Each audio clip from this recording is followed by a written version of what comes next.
महाराष्ट्रातील स्थानिक स्वराज्य संस्थांच्या निवडणुकांचा बिगुल वाजला। पहिल्या टप्प्यामध्ये 2 डिसेंबरला मतदान तर 3 डिसेंबरला निकाल लागणार। 246 नगरपालिका आणि 42 नगरपंचायतींसाठी निवडणुका जाहीर, आचारसंहिताही लागू।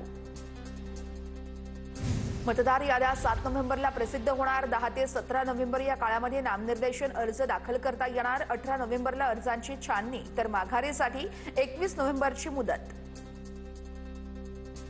निवडणूक आयोगाच्या पत्रकार परिषदेवरती राज ठाकरे संतापले। निवडणूक आयोग सत्ताधाऱ्यांच्या हातातलं बाहुलं बनलंय, तळपायाची आग मस्तकात गेल्याची राज ठाकरेंची ट्विट करत प्रतिक्रिया। 10 दिवस निवडणुका उशिरा घेतल्या असता तर काय बिघडलं असतं, संजय गायकवाड यांचा सवाल। तर एकट्या बुलढाण्यामध्ये हजारो मतदारांची नावं दुबार, लाखो मतदारांकडून हमीपत्र घेणार आहेत का, असाही केलाय सवाल उपस्थित। निवडणूक आयोग सत्ताधाऱ्यांचं बाहुलं झालंय का? आमचं आंदोलन आयोगाविरोधात, मात्र उत्तर भाजप देतंय याचं आश्चर्य आहे। जयंत पाटील यांची राज्य निवडणूक आयोगावर टीका।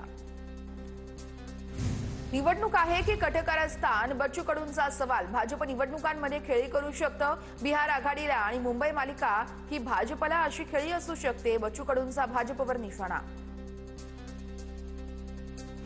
केंद्र आणि राज्य सरकारमधील नेत्यांचा निवडणूक आयोगावरती दबाव, रोहित पवारांची प्रतिक्रिया। स्वच्छ मतदार याद्या घेऊन निवडणूक होईल असं वाटलं होतं, रोहित पवारांकडून खंत व्यक्त।